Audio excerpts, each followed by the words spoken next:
What's up YouTube? This is Fletch from Games Done Casual. Today, we're taking a break from playing video games to reflect on my experience making a video game. My recently released microtitle, Mouse Maze, was created in 1 month for a game jam. Even though the game is short, I'm happy that I was able to bring this project to completion, and in a state that I'm quite proud of. I wasn't quite sure at first how I wanted to structure this vlog, but I've decided that chronological is probably the best way to explain my thoughts and experiences. So let's dive into it. Prior to the jam's start date, I knew the following information from the game jam description. You can make any kind of game you want, any genre, as long as the main focus is on the movement mechanics. Think of something tried and true, like grappling, or even as simple as driving is fun? Go for it. Want to do a twist on something basic? That's great too, uniqueness is encouraged. Have a crazy concept that you're not sure will work? Great, perfect place to test it out. As long as your movement system is fun and an integral part of the game, it's perfect for the jam. Considering the types of movement systems listed above, they all sounded difficult to implement, especially as a developer who would be learning Unity for the very first time. Instead, I started thinking outside the box, when I remembered the old browser games that I used to play as a child, where you would have to navigate your cursor around the screen and avoid certain zones. I decided I'd do my own take on that theme, since the game would involve mouse movement to help tie it into the theme. Even though I knew nothing of Unity, I did have some solid skills going into this project. I'm proficient at coding, due to being a full-time software engineer. I've also designed and created games in the past, the most ambitious being my current project, Speedcat. I'm familiar with how to organize and plan out a project like this, so really it was like being handed a new type of hammer to use after already knowing how to do the construction. Anyways, with my theme in mind, all I had left to do was wait for the jam to start. During my first day of working in Unity, I decided I wanted to do a quick tech demo in a couple of hours to see if my idea was actually relatively easy to implement. As you can see, I had a very basic concept of what I wanted to accomplish finished at the end of my first day. To be fair, most of this code ended up being deleted or heavily refactored in place of better systems, but I had a huge boost in morale after seeing my basic idea come to life. I'm surprised, honestly, that so much of this project was able to be accomplished in a couple of hours. That means most of my time spent on this jam was polishing, which isn't a bad thing in my opinion. Over the next 2 days, I worked on some basic sprite work and refining the basic mechanics of the game, like turning sprites on and off based on events. The basic concept was that when the mouse enters various hitboxes like crash zones, start zones, or end zones, the game elements could be shown and hidden using GameObject.setActive. Then the mouse script, which was handling the collisions, would invoke a Unity event that would be caught by any game elements that needed to be shown or hidden. This provided a very flexible way for me to develop because I could attach the level state event to many different types of objects, which would prove immensely helpful later on. Thanks, past me. I also learned about Unity's layers, tags, and singletons throughout this coding period. With all that in mind, I felt like I was making great progress. Then, I ran into a problem. The camera was having trouble rendering my sprites at pixel-perfect resolution. The pixels always looked somewhat rectangular, and the boundaries of my level didn't fit within the camera's bounds. These issues were further compounded when I discovered that the camera space didn't stay consistent across screen resolutions. This was the first big frustration I hit during development. After carefully following some tutorials about rendering pixel-perfect graphics in Unity 2D, I had the camera working, but my sprites were far too big to use. I had drawn them in 32 by 32, but that did not leave enough room for me to make interesting levels, so I had to redraw all of the sprites in 16 by 16.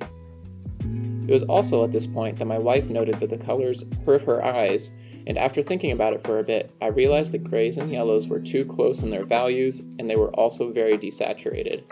I made the gray much deeper and the yellow slightly more saturated, which greatly improved visual appeal. Now, at this point in development, I felt like I had a solid foundation and the ideas were spinning off in all sorts of directions.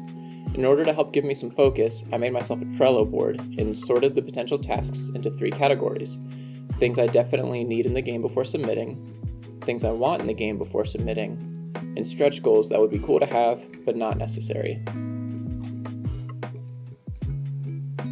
This was the day I started working on menuing. Menus were going to be interesting for me, because I had already decided that I didn't want the user to have to use any buttons at all in order to fully lean into the movement theme. Thus, the user would have to move the mouse over a button area to click the button. However, for user experience reasons, I couldn't just activate the action when the mouse enters button sprite, because that movement could have been a mistake. I needed a way to determine the user's intention to click the button, and for that I decided to use time. The button would fill up with a colored bar over the course of 1 second, indicating that the program is getting ready to execute that action. If the user wanted to back out, they simply needed to move the mouse off of the button to stop the loading animation. However, if they were certain of this action, it would be executed once the animation was finished. This felt like a clever mechanic at the time, though, in retrospect, it is slightly unintuitive, and I might now prefer to have clickable buttons. Building upon my menuing work from the previous programming session, I fleshed out the system a lot more and built a main menu, as well as a placeholder for the credits. The play and quit buttons were also functional. The other big learning that happened here was getting my feet wet with Unity's animation engine. I knew I wanted the main menu to have some element of movement on it so that it didn't look like a dead screen. I popped some sprites onto the screen and got to work on making a smooth animation that would also indicate how to play the game. Next, I set out to add some challenge and excitement to each level. This is mostly brought about by a level timer, which makes the player have to balance speed with accuracy. In the final version of the game, players can turn off the level timer if they so choose. This was an interesting, though not complex, addition to me programmatically because I wanted a script that had the following requirements. This script would work for all levels and only need to adjust one public variable between each level. That variable would be the max allowed time to complete the level. The script would also have to respond to the mouse crashing in the level or the end of the level being reached. Also, a timeout should indicate a crash. I was later informed by my playtesters that the timer didn't have enough visual feedback, since it's hard to look at numbers and playing the level at the same time, so I made plans to add some sort of visual feedback to the player about how much time was left on the timer. For the next week or so, I left the game in the hands of my playtesters to get some feedback. They brought up a lot of great points, like the lanes were too narrow for people with shaky hands, or that succeeding and failing a level looked too visually similar to tell apart. I added all of these requests and more to my Trello board and took a break from development to freshen my mind again and get some momentum back before finishing the last half of the game jam. I went back to UI design and began thinking about game settings. There were some actions I knew I wanted players to be able to take, like turning off level timers or turning on wider lanes, which I later called forgiveness mode. I realized that using Unity's on-mouse enter callback was perfect for this, because I could create a toggle button that would switch between on and off states when the user's mouse entered the area. Then, I would simply need to observe that state change and change the appropriate settings in a settings singleton, and boom, I had working settings.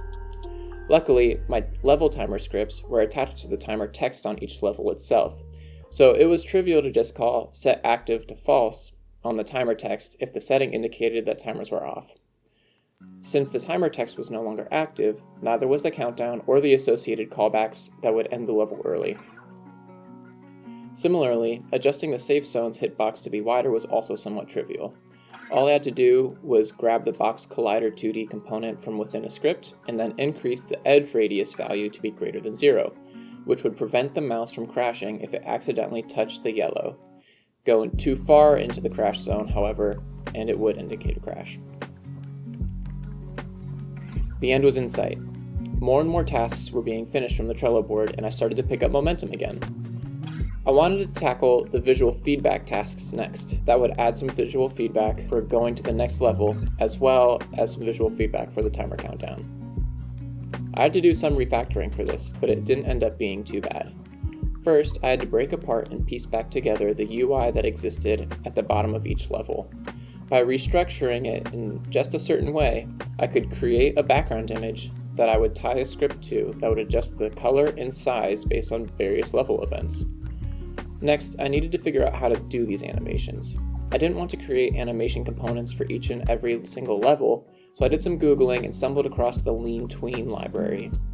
This library allows you to hand it a duration and a variable to adjust, and then it calls a callback function for every frame update with the slightly modified value. This makes it very easy to make smooth-looking animations and transitions.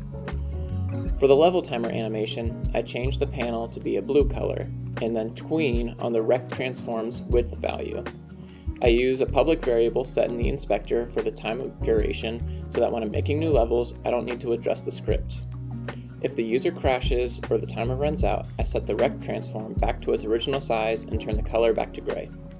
For level transitions, I needed to determine when to activate the animation. After some thinking, I realized that the lifecycle start method would be the perfect time to play this animation because we'll only hit start if we're starting a new level. So I whipped up another tween, this time tweening on the color value, and we were good to go. Then I ended up taking a risk that would thankfully pay off in the end. I added new game mechanics right near the end of the jam. I knew that I wanted later levels to have a little more interest than just static mazes, so I whipped up a quick animator object and attached it to a group of sprites and hitboxes, and got a nice new game mechanic with zero code added. After that, I laid out a tutorial screen that would show on launch to help new players onboard themselves to the game.